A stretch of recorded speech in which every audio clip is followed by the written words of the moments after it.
see in this, this is the diagram of the total circulatory system of human beings. Human beings के अंदर जो circulatory system है ये उसका पूरा डायग्राम है.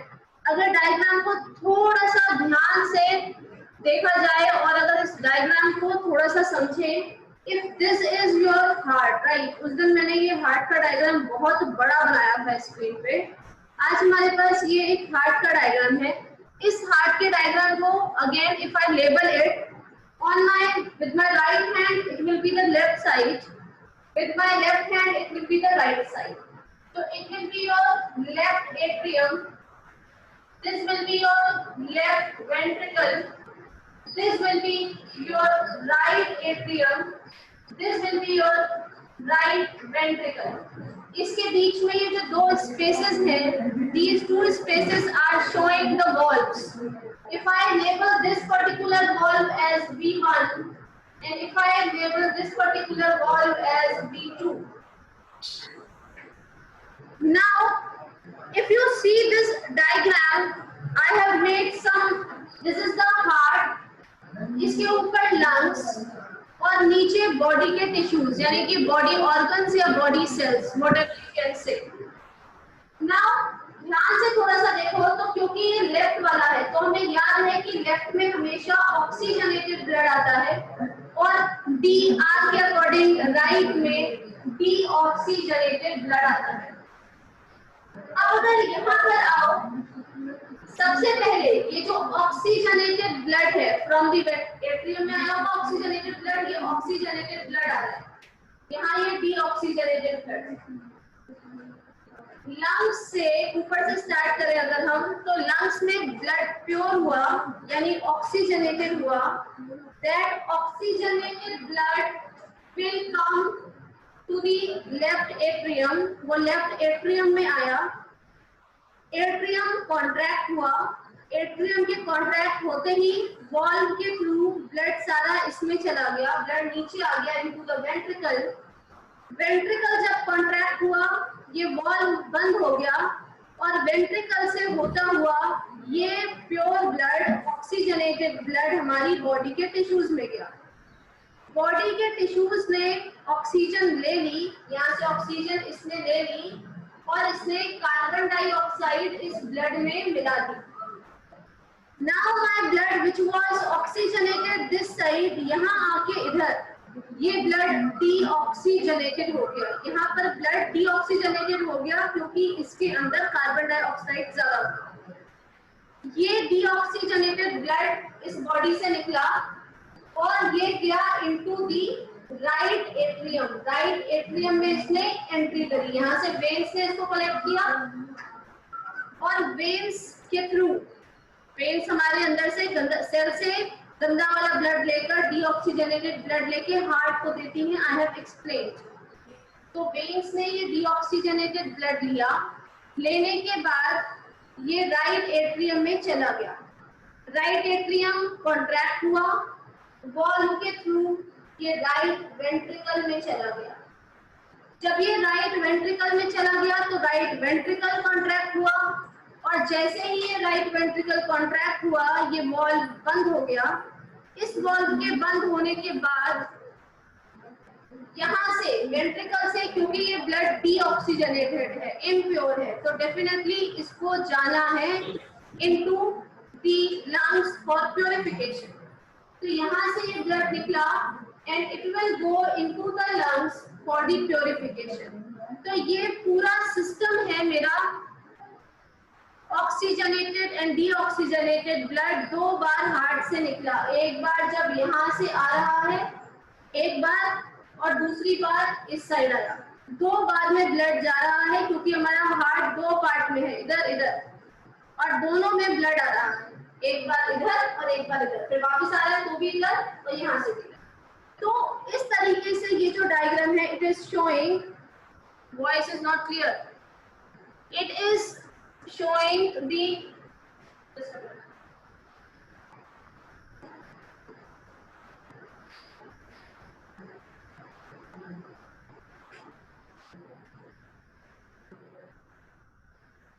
all right, so this is showing the circulatory system of human human beings. अब अगर मैं इसके अंदर और लेबलिंग करूं, अगर मैं इसकी लेबलिंग करना चाहूँ आगे, लंग्स से, क्योंकि आई टोल्ड यू जब भी हम लंग्स की बात करेंगे तो वर्ड आएगा पल्मोनरी।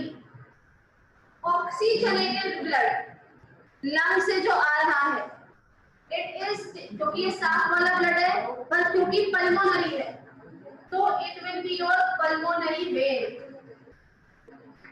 पल्मोनरी वेन साफ वाला ब्लड ला रही है, यहां से जो ब्लड गंदा वाला जा रहा है लंग्स में, that will be your pulmonary artery. ये तो ऊपर की दो लेबलिंग्स हो गई। नीचे आओ, हार्ट से बॉडी में साफ वाला ब्लड मेन आर्टरी लेकर जाएगी और आगे जाके अपनी ब्रांचेस को देगी। तो मेन आर्टरी और यू कैन से आरोटा, यहां से वेन्स आएंगी और एक मेन वेन को देंगी, vena cava, it will be vena cava.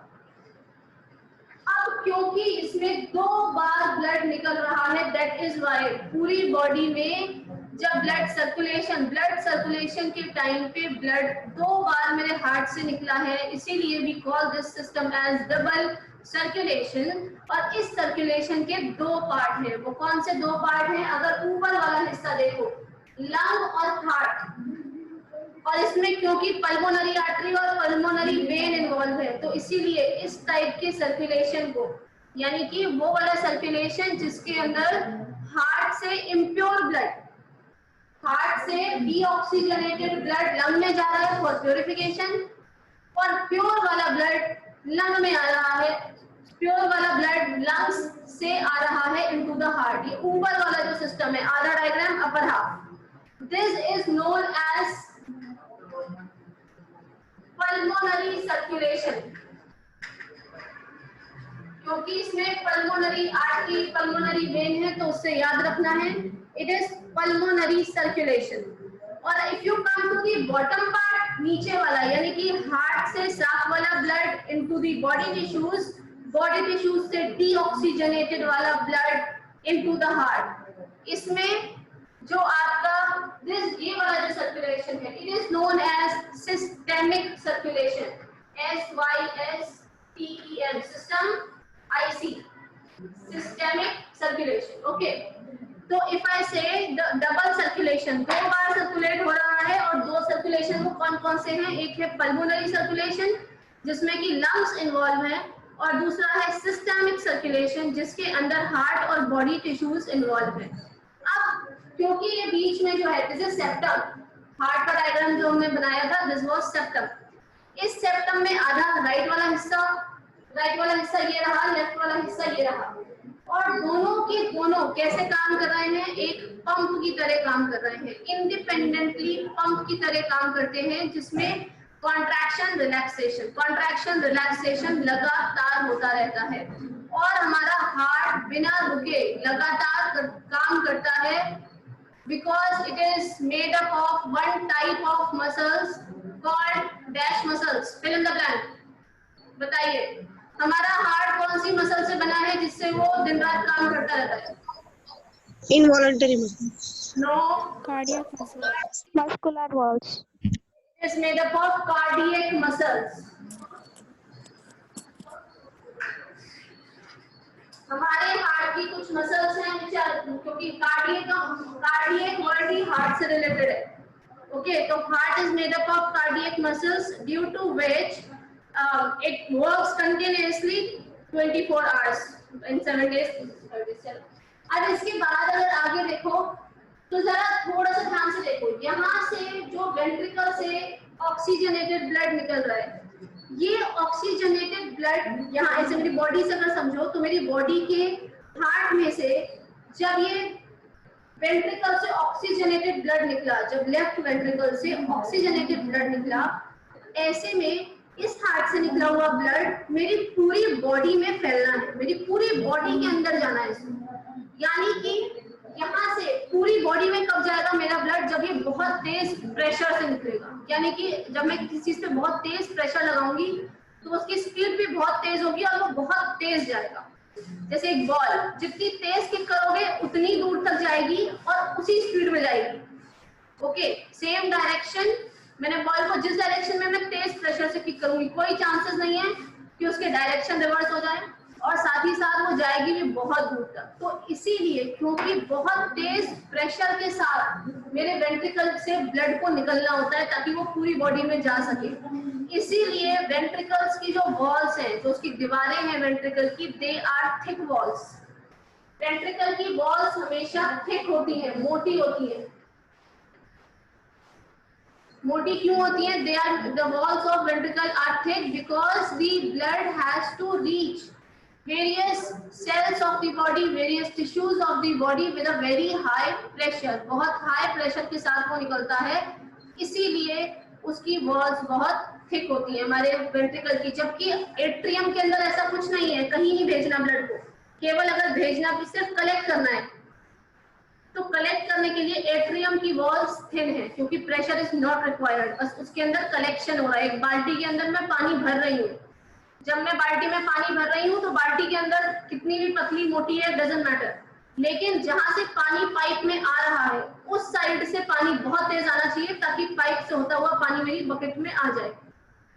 इसी तरीके से वेंट्रिकल की वॉल्स बहुत थिक है जबकि एट्रियम की वॉल्स बहुत पतली है। नेक्स्ट है, अब वेंट्रिकल से जो लेकर जा रहा है ब्लड पूरी बॉडी में, दैट इज माय आर्टरीज। यहीं से तो आ रहा है ब्लड, मेन आर्टरी आरोटा में आया, ऐसे समझो, आरोटा में आया और आने के बाद बहुत सारी पतली पतली आर्टरीज होगी। ये जस्ट एक्सप्लेनेशन के लिए समझा रही हूँ। मेरी मेन इंचार्ज आरोटा, उस आरोटा ने ऑक्सीजनेटेड ब्लड लिया और ऑक्सीजनेटेड ब्लड लेने के बाद बहुत सारी आर्टरीज को दे दिया।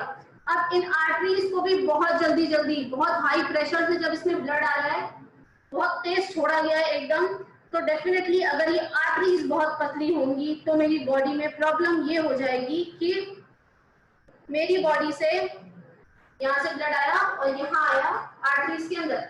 अगर इस आर्टरी की वॉल बहुत पतली होगी, अगर आर्टरीज की वॉल बहुत, miss bones are present in heart? No, bones are not present in heart.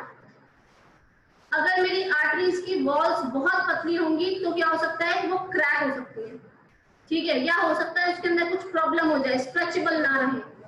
तो इसीलिए ये जो आर्टरीज की वॉल्स होती हैं ये बहुत थिक होती हैं। वेंट्रिकल की वॉल थिक होगी और साथ में जो आर्टरीज है जिसके अंदर बहुत प्रेशर से ब्लड आ रहा है, इन आर्टरीज की वॉल भी बहुत थिक होती है।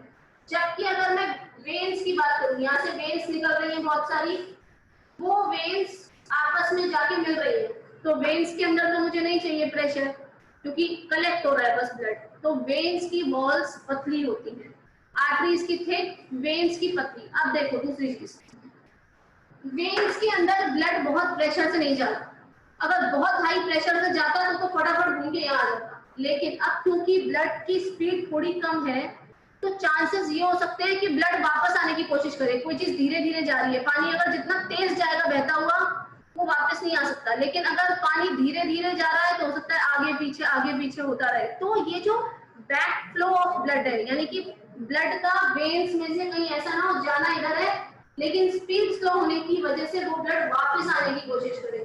तो to prevent the back flow of the blood, back flow बंद करने के लिए वेन्स के अंदर वॉल्व्स होते हैं, जैसे यहाँ था वॉल्व ताकि बैक न जाए ब्लड, इसी तरीके से वेन्स के अंदर भी वॉल्व है जिससे कि जो मेरा ब्लड है वो किसी भी तरीके से वापस न जाए। लेकिन एट्रियम के अंदर वापस जाने वाला चक्कर ही नहीं है क्योंकि वो बहुत हाई प्रेशर से आ रहा है, तो इसीलिए आर्टरीज के अंदर ही कोई चक्कर नहीं है कि ब्लड वापस आ जाएगा, because it is going with a very high pressure. Therefore in arteries the valves are not present, are not required, are not present. Now I am rubbing this diagram. Arteries और veins के बारे में थोड़ा सा और detail में discuss करेंगे on the basis of the differences. Differences हो जाएंगे तो फिर आपको डिफरेंस भी समझ में आ जाएगा। मान लो यहाँ मेरा हार्ट था, हार्ट से ब्लड, ऑक्सीजनेटेड वाला ब्लड, ये मेरी कोई एक वेन है, एक आर्टरी है, ठीक है, हार्ट से एक आर्टरी आई लेफ्ट वेंट्रिकल से, आने के बाद क्योंकि ये ऑक्सीजनेटेड ब्लड कैरी कर रही है तो डेफिनेटली ये आर्टरी होगी और ये बॉडी में जा रही है और ये मेरी बॉडी की इस सेल के अंदर गई। अब ध्यान से सुनो, ये एक पर्टिकुलर सेल है, इस सेल के अंदर कभी ब्लड नहीं जाएगा, कभी नहीं जाता, सेल के अंदर नहीं जाता है ब्लड, ओके। केवल बिल्कुल पास से होकर गुजरता है जिससे कि यहाँ पर एक्सचेंज हो पाए। सेल के अंदर एंटर करेगा तो ऐसे मतलब सेल के अंदर सारा ब्लड हो जाएगा, that is not possible, which is not our machinery. तो यहाँ से जब आया ब्लड, ये आ रहा है, पास में से गुजर रहा है इसके, ठीक है, ये आर्टरीज। अब यहाँ आने के बाद ये जो आर्टरी है ये बहुत पतली पतली ब्रांचेस में टूट जाएगी, आर्टरी भी बहुत थिन ब्रांचेस में टूटेगी, और वो ये ब्रांचेस है, मान लो ये एक, ये दो, और ये इतनी पतली है कि इजीली चीजें एक्सचेंज हो पाए सेल के साथ। तो सेल के आसपास ये आर्टरीज है, ये सॉरी ये पतली पतली ब्रांचेस है। अब जब ये सेल के पास से गुजर गई, जब ये सेल के पास से गुजर रही है, ऐसे में ऑक्सीजन तो सेल के अंदर आ जाएगा और कार्बन डाइऑक्साइड सेल इसको दे देगी। अब सेल के पास से जब ये गुजर गई, गुजरने के बाद ये जो पतली पतली ब्रांचेस थी वापस से जुड़ जाएंगी। देन वंस अगेन, ओके सी, हार्ट से मेरा ब्लड आ रहा है, हार्ट से मेरा ऑक्सीजनेटेड ब्लड आया, यानी कि प्योर वाला ब्लड आया।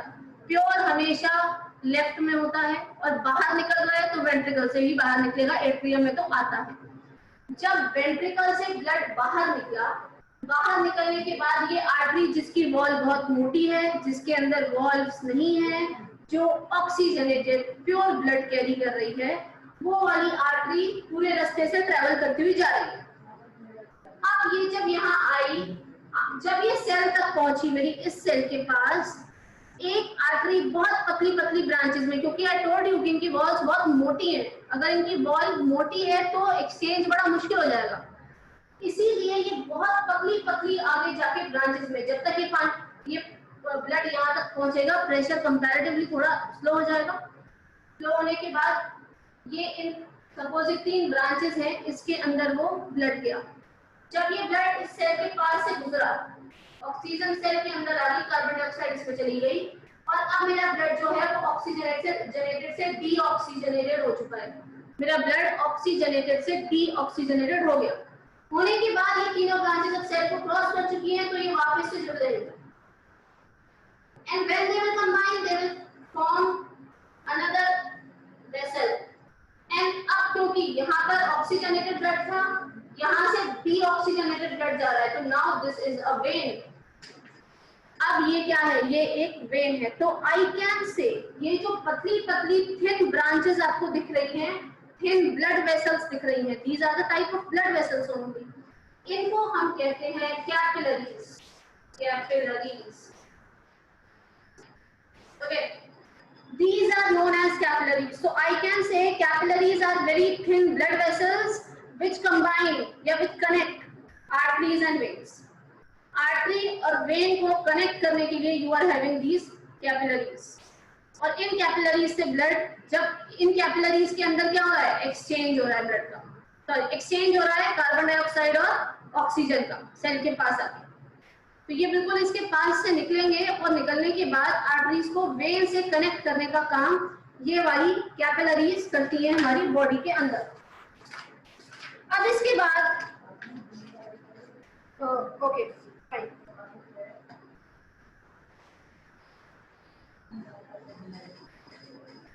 अब जरा आर्टरी और वेन के बीच में कॉमन डिफरेंसेस में देखूं।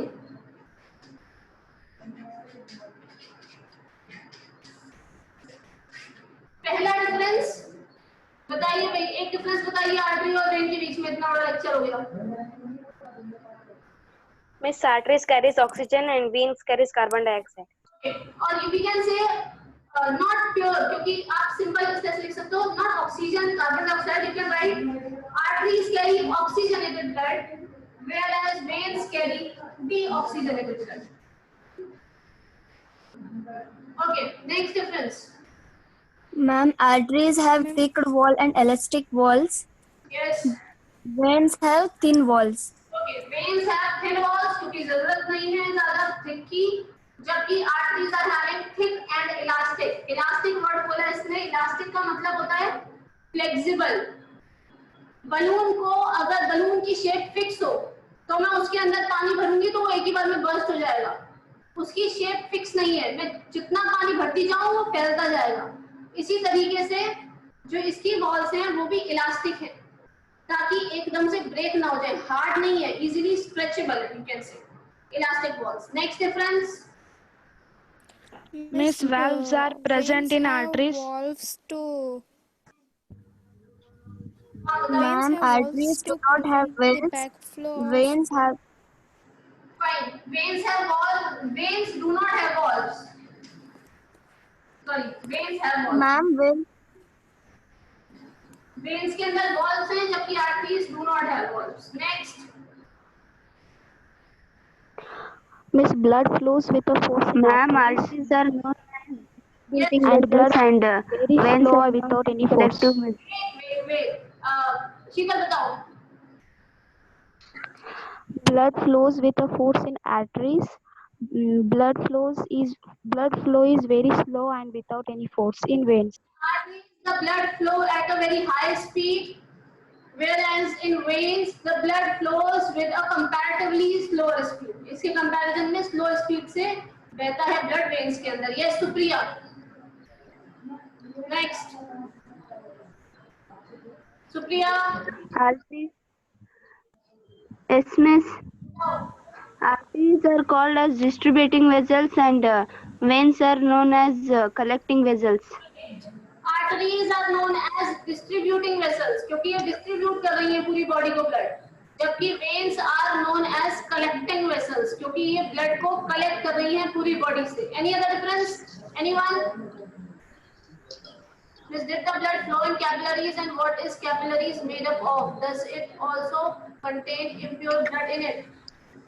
Capillary जो होती हैं, पहला क्वेश्चन है, did the blood flow in capillaries? Yes, it flows in capillaries. And what is capillaries made up of? They are made up of only single cell. एक सेल से मिलकर कैपिलरीज बनी होती है. सिंगल सेल वाली thick walls होती हैं, पतले पतले ट्यूब्स हैं, ब्रांचेस हैं, जिनसे ब्लड वेसल बना है, उन्हीं से आर्टरी वेन बनी है, उन्हीं से क्या बना है. Does it contain impure blood? Definitely. जब पहले इसमें से ब्लड निकल रहा है that is pure, लेकिन उसी से गुजरते वक्त ही जो ब्लड है वो प्योर से इम्प्योर होता है. तो पहले वो प्योर ब्लड कैरी कर रही थी, पर कुछ देर बाद the blood becomes impure and they carry impure blood. हाँ जी बताइए नेक्स्ट डिफरेंस. Anybody else? एक डिफरेंस रह गया. थोड़ा सा सोचो, बड़ा सिंपल सा डिफरेंस है, ज्यादा डिटेल में ऑनलाइन क्लास है हाँ ओके बताइए.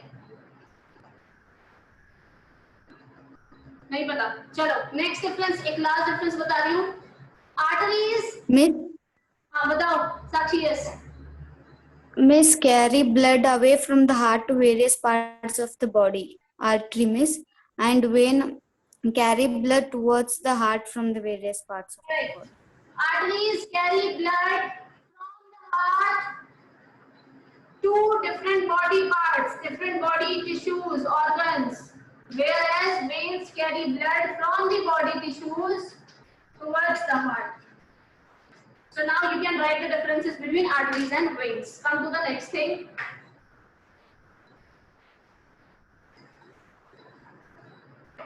अगली चीज जो है वो है आपके बॉडी के अंदर. ओके फाइन, पहले चेंबर्स की बात कर लेते हैं. हमारी बॉडी, हम कौन से उसके ma'am, what is the walls of veins are called as? They are known as walls of veins. कोई नाम नहीं है उनका, वो वेन्स की दीवारें हैं बस. There is no name for that. Okay next is chambers. Yes, आपने 9th में पढ़ा डाइवर्सिटी इन लिविंग ऑर्गेनिजम्स. मुझे ये बताओ हम कौन सी कैटेगरी से बिलोंग करते हैं? Mammal, reptiles, amphibians, Mammalia. Mammals. Okay, तो मैमल जैसे कि हम लोग, we are having 4 chambered heart, and birds they are also having 4 chambered heart. 4 chamber होने की और इनके अंदर होता है डबल सर्कुलेशन. ओके, दोनों के अंदर डबल सर्कुलेशन, दोनों के अंदर 4 चेम्बर्स. ओके, अब ये जो 4 चेम्बर्स हैं वॉल हमारे हार्ट के, उनके 2 काम हैं. पहला काम तो gives it prevents the mixing of blood. सबसे पहली बात, मिक्सिंग ऑफ डीऑक्सीजनेटेड ब्लड और ऑक्सीजनेटेड ब्लड को ये प्रिवेंट करते हैं, दोनों को आपस में नहीं मिलने देते। Okay, oxygenated and deoxygenated. दूसरी चीज, एफिशिएंट सप्लाई ऑफ ऑक्सीजन। इसका क्या मतलब है? क्योंकि मेरी बॉडी के अंदर ऑक्सीजनेटेड और डीऑक्सीजनेटेड ब्लड दोनों अलग अलग हैं, इसलिए जल्दी जल्दी ऑक्सीजनेटेड ब्लड मेरी सेल्स तक पहुंचता है, जल्दी जल्दी वो ऑक्सीजन को लेती हैं, और जितनी जल्दी उनको ऑक्सीजन मिलेगी उतनी ही जल्दी they can produce energy. Birds और मैमल्स ऐसे ऑर्गेनिजम्स हैं जिन्हें बहुत ज्यादा एनर्जी चाहिए, और वो ज्यादा एनर्जी प्रोड्यूस करने के लिए दे नीड मोर ऑक्सीजन। उन्हें ज्यादा से ज्यादा ऑक्सीजन भी चाहिए। ज्यादा से ज्यादा ऑक्सीजन की सप्लाई, एक एफिशिएंट सप्लाई ऑफ ऑक्सीजन तभी हो पाएगी जब ब्लड मिक्स नहीं हो रहा है, जब हमारी बॉडी में एक अच्छा सिस्टम है, 4 चेंबर्स, डबल सर्कुलेशन सिस्टम है। और ये जो ज्यादा से ज्यादा हमारी बॉडी को एनर्जी क्यों चाहिए, इतनी एनर्जी का क्या करेंगे हम मैमल्स एंड बर्ड्स? क्योंकि हमारी एनर्जी का एक बहुत बड़ा हिस्सा, जो मेरी बॉडी में एनर्जी प्रोड्यूस हो रही है, उस एनर्जी का एक बहुत बड़ा हिस्सा चला जाता है to maintain the body temperature. क्या मतलब है इसका, ये समझो। आज अगर बाहर बहुत ज्यादा ठंड हो रही है और मेरी बॉडी के अंदर वो ठंड घुस गई, कभी होता है जो 0 डिग्री हो जाए, अचानक से टेम्परेचर 1 डिग्री हो जाए तो लोग मर जाते हैं। क्यों? क्योंकि उनकी बॉडी अडेप्ट नहीं कर पाई अकॉर्डिंग टू दी सराउंडिंग।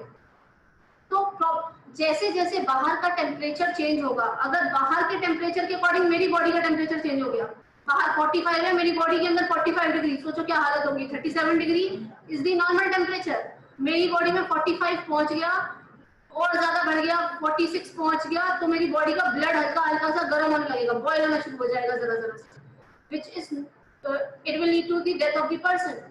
तो हमें environment के according अपनी बॉडी के टेम्परेचर को मेंटेन करना होता है। जब आप खेल के आते हो धूप में बहुत तेज, आपकी बॉडी में से पसीना निकलता है, यू स्टार्ट स्वेटिंग, और वो स्वेटिंग किस वजह से होती है? ताकि आपकी बॉडी के अंदर जो गर्मी आ गई है वो निकल जाए, इवेपोरेशन के थ्रू आपकी बॉडी का टेम्परेचर वापस से मेंटेन हो पाए।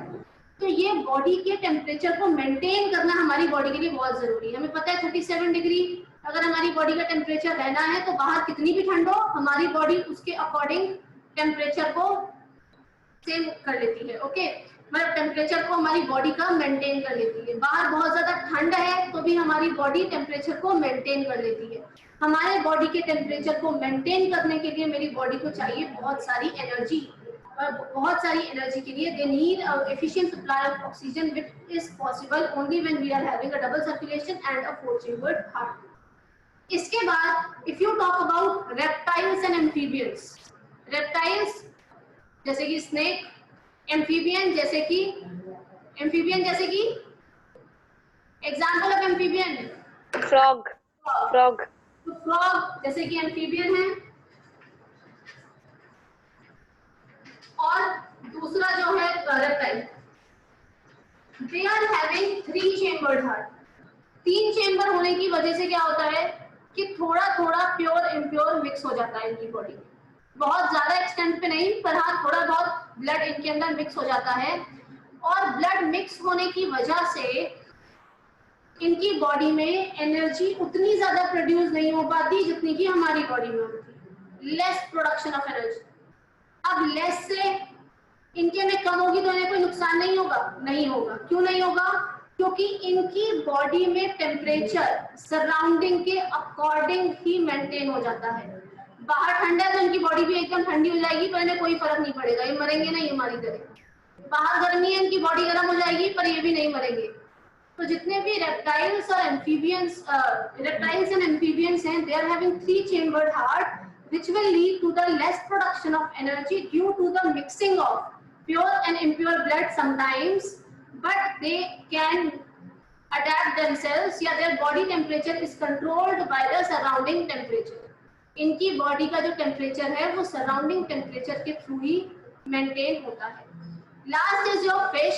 अगर हम फिश की बात करें तो फिश के अंदर you are having only 2 chambers. Amphibian और रेप्टाइल में 3 चेम्बर हैं, पर सर्कुलेशन डबल ही है, ब्लड 2 बार ही निकलता है हार्ट से। ओके, डबल सर्कुलेशन सब में है, बस इनमें 3 चेम्बर हैं। मैमल और बर्ड में 4 चेम्बर्स हैं। What is the question? Okay, wait for a minute, ma'am. Why the veins not have thick walls? Because the pressure is not very high in the veins. The pressure of blood is not very high, so we do not need thick walls in this. Capillary and capillary action is same or different? Capillary and capillary action is same. If you talk about human beings, in plants capillary action is different. Ma'am, lungs. Did lungs have sufficient time to take oxygen and carbon dioxide? This is the respiration process involved in all organisms. Yes, all living organisms respire, and lungs do this exchange of oxygen and carbon dioxide at a very fast rate in fraction of seconds. मैं इतनी देर आपको पढ़ा रही थी 40 minute, पर मेरी lungs ने अपना काम खत्म नहीं किया और लगातार मुझे ऑक्सीजन मिलती जा रही है, वरना अभी तक मैं फेल्ट हो चुकी हूँ। चलो फिश का भी will discuss in the next class, क्योंकि ये ब्रेक हो जाएगा मुझे पता है 1 मिनट में। ओके, फिश का रहता है वो हम नेक्स्ट क्लास में डिस्कस करेंगे। कोई डाउट हो तो now you can WhatsApp. Class is ended.